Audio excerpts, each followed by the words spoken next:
Olá, nono, tudo bem? Vamos dar continuidade aí ao nosso capítulo 1 da unidade 2, recursos naturais e fontes de energia. Recapitulando aí o conceito da aula anterior, recurso natural é todo elemento da natureza que é explorado economicamente pela sociedade ou todo elemento da natureza que possui alguma finalidade para nós, seres humanos. Dentre essas finalidades, nós vimos a aplicação dos recursos naturais enquanto matéria-prima, que é a base da produção industrial, e nós temos também muitos recursos naturais sendo empregados como fontes de energia. Todo elemento da natureza que é utilizado para multiplicar o trabalho, para gerar força, correto? Lembrem sempre de entender energia do ponto de vista da física, trabalho, força, não apenas o conceito de eletricidade, certo? Das fontes de energias que são utilizadas mais comumente pela sociedade, a gente atribui a elas o nome de fontes convencionais ou tradicionais. São aquelas que são usadas em larga escala na sociedade, ou seja, as mais utilizadas por mais tempo, em maior quantidade. E aí nós temos como exemplo as fontes de energia de origem fóssil, que são o petróleo, o carvão mineral e o gás natural, que juntas correspondem aí a 81% da energia consumida no mundo. E na aula anterior nós paramos falando sobre a problemática do uso dos combustíveis fósseis. Petróleo, carvão e gás natural são as três fontes de energias mais utilizadas no mundo. E o uso dessas três fontes traz para nós uma problemática ambiental em torno da questão.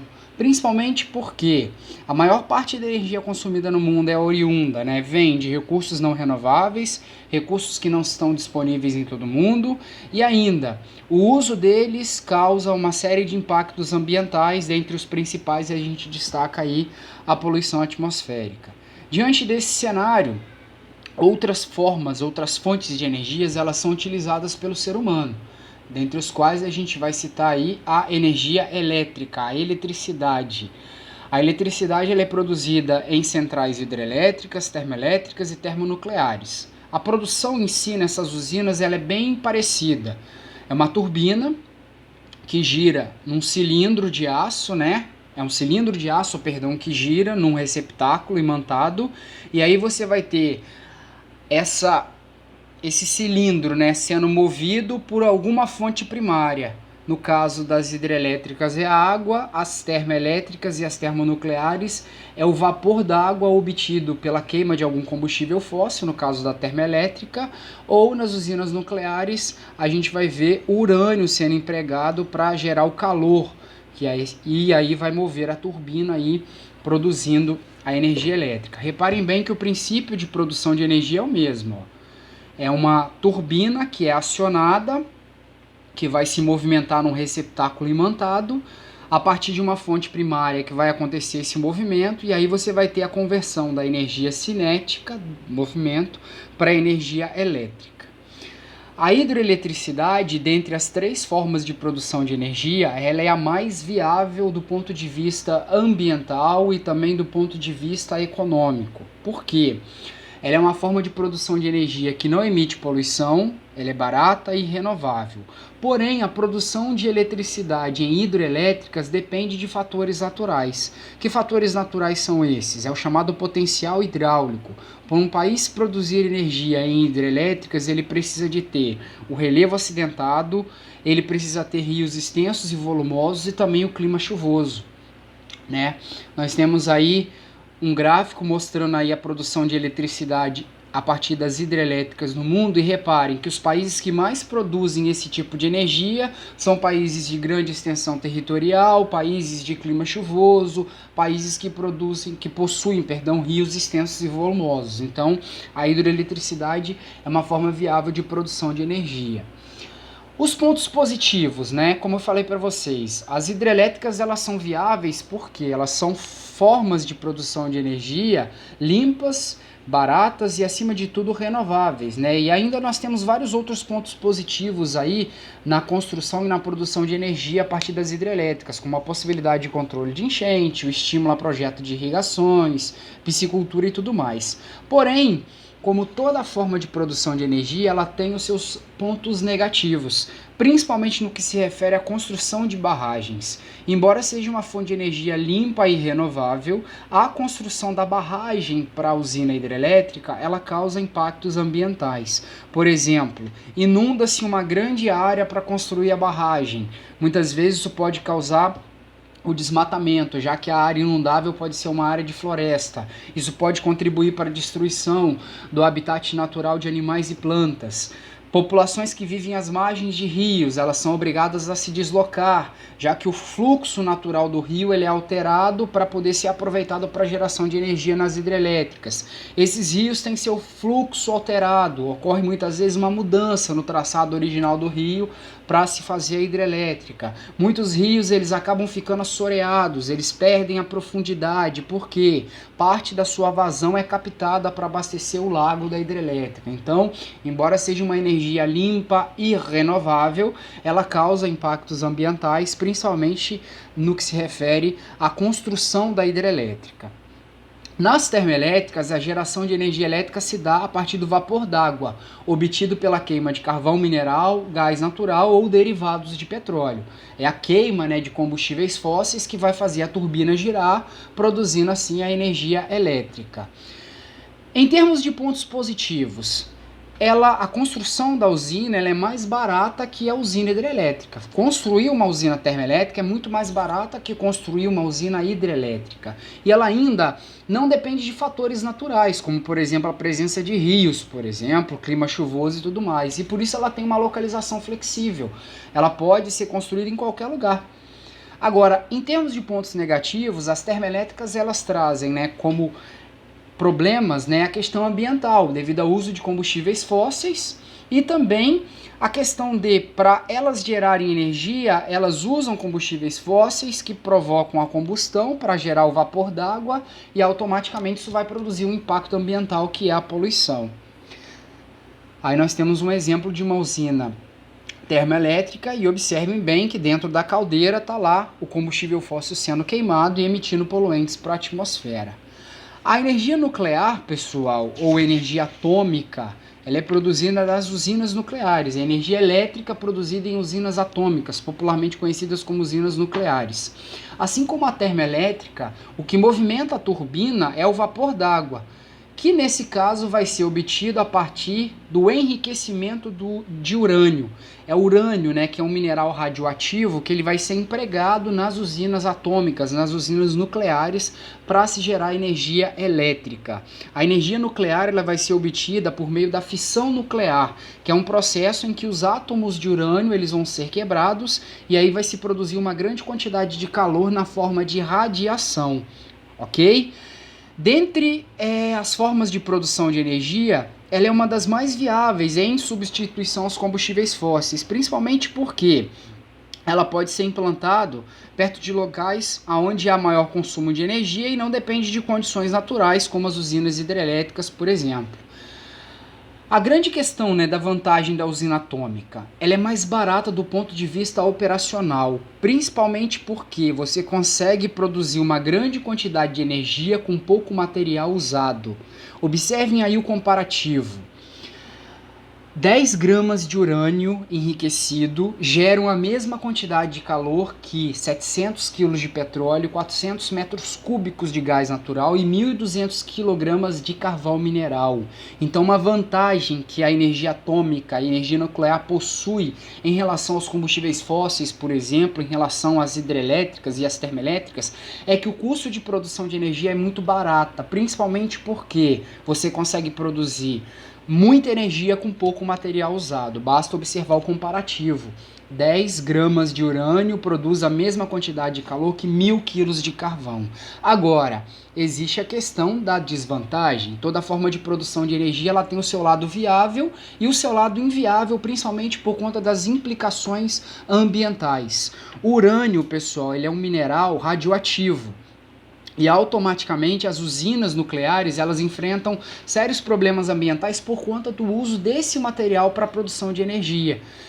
O urânio, depois de enriquecido, ele é desprezado, ele precisa ser armazenado num depósito próprio da usina, que a gente chama de depósito de lixo atômico, e mesmo depois de desprezado, ele ainda continua emitindo radiação em níveis inapropriados, inadequados para nós seres humanos. Então, não existe ainda, como a gente pode dizer, uma tecnologia para a destinação final desse lixo atômico, ou seja, o urânio, depois de utilizado, ele vai para o depósito, mas ele ainda continua emitindo radiação, e ainda não existe tecnologia para a destinação final desse lixo atômico. Fora que, nas usinas nucleares, pode ocorrer o risco de vazamento radioativo. Esse vazamento radioativo pode acontecer tanto no depósito de lixo atômico, como também do reator que vai ser usado para a fissão nuclear.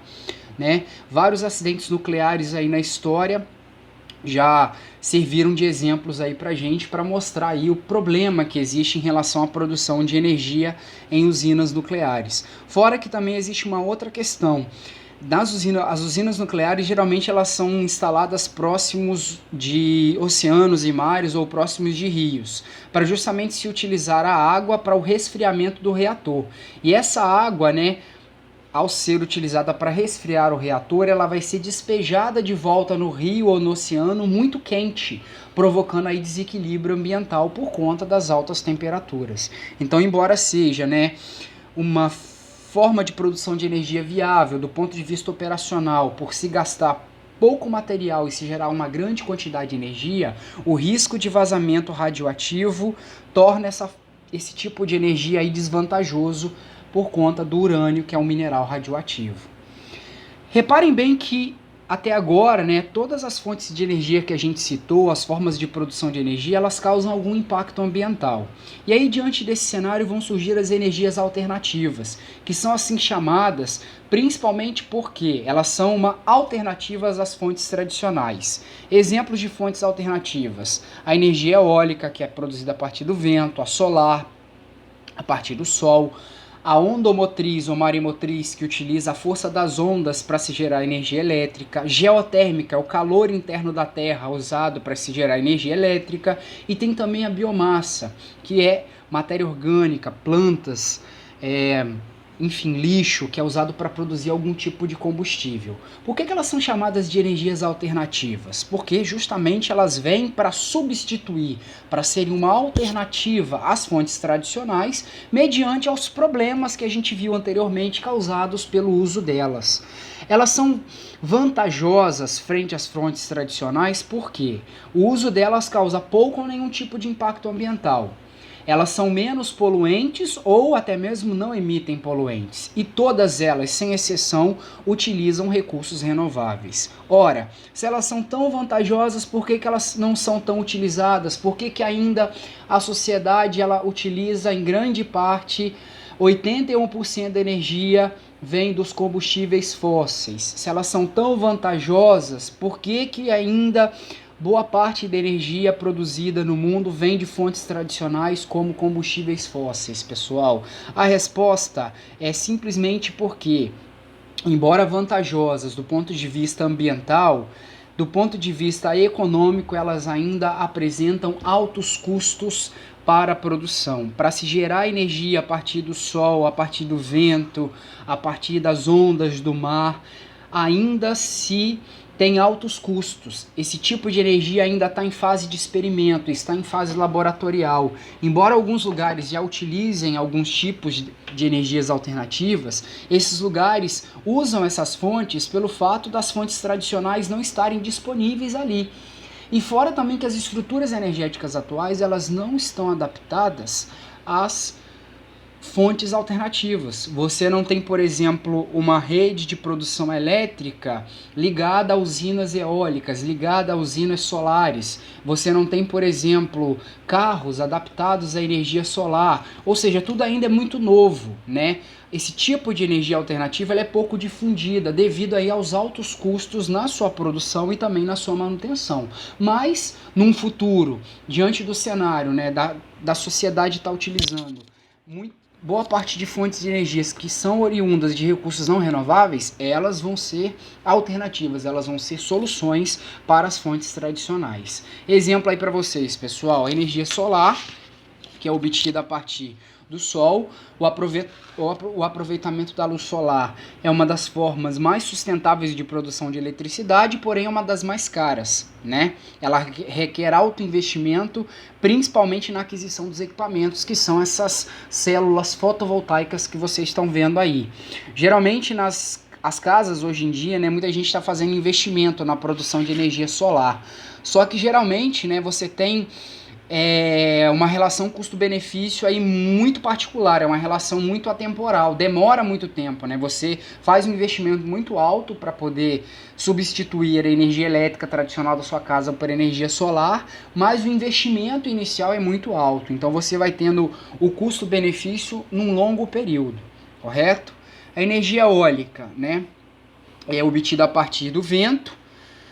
Os geradores, aí no caso as hélices, são movidos pela força do vento. Do ponto de vista ambiental, ela é super eficaz porque não consome água nem combustíveis fósseis, não emite gases poluentes, mas elas são ruidosas e elas dependem de condições naturais, nesse caso aí a velocidade dos ventos, né? Apesar disso, dentre todas as fontes alternativas, é a que mais vem crescendo nos últimos anos, principalmente por conta da viabilidade econômica. Apesar de ainda ser custosa, né, ela é uma das que mais vem se barateando dentre as fontes alternativas nos últimos anos. A biomassa, pessoal, a biomassa é um tipo de fonte de energia que se utiliza matéria orgânica, não fóssil, para a obtenção de energia. Aí nós temos dois exemplos, né, de biomassa, que são os biocombustíveis, combustíveis obtidos a partir de plantas, no caso plantas oleaginosas ou não, e o lixo orgânico, né, que produz o biogás, que é o gás metano. Quando a gente fala de biomassa, né, é uma fonte de energia renovável e que vem se difundindo muito no mundo nos últimos anos, principalmente os biocombustíveis. E existem aí uma série de vantagens em relação ao uso de biocombustíveis. Por quê? Eles são combustíveis que são obtidos a partir de fontes renováveis, sobretudo plantas. Plantas que aqui no Brasil, por exemplo, a gente utiliza a cana-de-açúcar para a produção do etanol, que é o álcool combustível, a soja para a produção do biodiesel. Elas podem substituir de forma total ou parcial os combustíveis fósseis. Vocês podem ver que muitos carros são movidos a álcool. Elas são menos poluentes. E uma outra situação aí que é preciso a gente considerar um grande número de gêneros agrícolas pode ser empregado na produção de biocombustíveis, como por exemplo o etanol. O etanol aqui no Brasil ele é fabricado a partir da cana-de-açúcar, nos Estados Unidos ele é feito a partir do milho. O biodiesel ele pode ser feito a partir da soja, da mamona, do dendê. Então você tem aí uma série de fatores, vantagens, pontos positivos em relação à produção dos biocombustíveis. Fora que, pelo fato deles serem produzidos a partir de plantas, né, de vegetais, eles promovem o desenvolvimento do campo, eles geram emprego no campo. Agora, olha as controvérsias. O aumento na produção de biocombustíveis vai demandar mais matéria-prima de origem vegetal. Aquelas plantas que vão ser empregadas para a produção dos biocombustíveis, elas vão ser mais cultivadas. E aí o que pode acontecer? O desmatamento. A área de cultivo, né, dessas plantas utilizadas para os biocombustíveis, ela pode aumentar, levando muitas vezes a áreas de florestas cederem lugar, a áreas de cultivo de plantas utilizadas para a produção de biocombustíveis.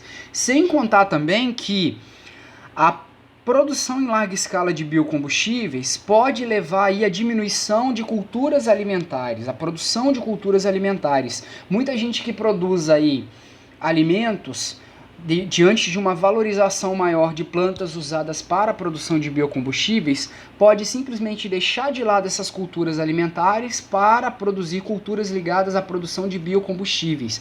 Isso pode gerar, por exemplo, a escassez e até mesmo a diminuição do preço dos alimentos. Por exemplo, isso acontece muito no setor sucroalcooleiro, que é o setor de cana-de-açúcar. O cara produz cana-de-açúcar. A cana-de-açúcar vai produzir o açúcar e produz também o etanol. Dependendo do contexto, né? Agora, por exemplo, nessa pandemia de coronavírus, a demanda por álcool em gel, álcool 70% está muito grande. Os donos de usinas, por exemplo, podem deixar de lado a produção de açúcar e passar a produzir mais o etanol por ele ser um produto mais valorizado no mercado no momento. Então pode acontecer isso, né? Culturas alimentares podem ser priorizadas em detrimento de culturas ligadas à produção de biocombustíveis, certo? Então, pessoal, o que a gente pode aí finalizar em relação às fontes de energias? Existe toda uma problemática em torno delas, seja as fontes tradicionais, seja as fontes alternativas. E qual seria a solução para um país produzir energia de forma eficiente, sem causar impactos ambientais, sem esgotar determinado recurso? Seria ter uma matriz energética diversificada, né? Seria ele não depender apenas de uma, duas ou três fontes de energia. A grande questão é essa. A maioria dos países, do ponto de vista ambiental, já que nesse capítulo a gente vai falar sobre sustentabilidade, sobre desafios energéticos e ambientais, o grande desafio para a maioria dos países nos dias atuais é buscar justamente uma diversificação da sua matriz energética. Só assim ele vai conseguir diminuir um pouco a dependência em relação aos combustíveis fósseis, ele vai conseguir produzir energia a partir de recursos renováveis e principalmente recursos que causam menos poluição, menos impactos ambientais à natureza. Ok, pessoal? Todo esse conteúdo está no capítulo 1 da unidade 2. Reforcem os estudos de vocês lá.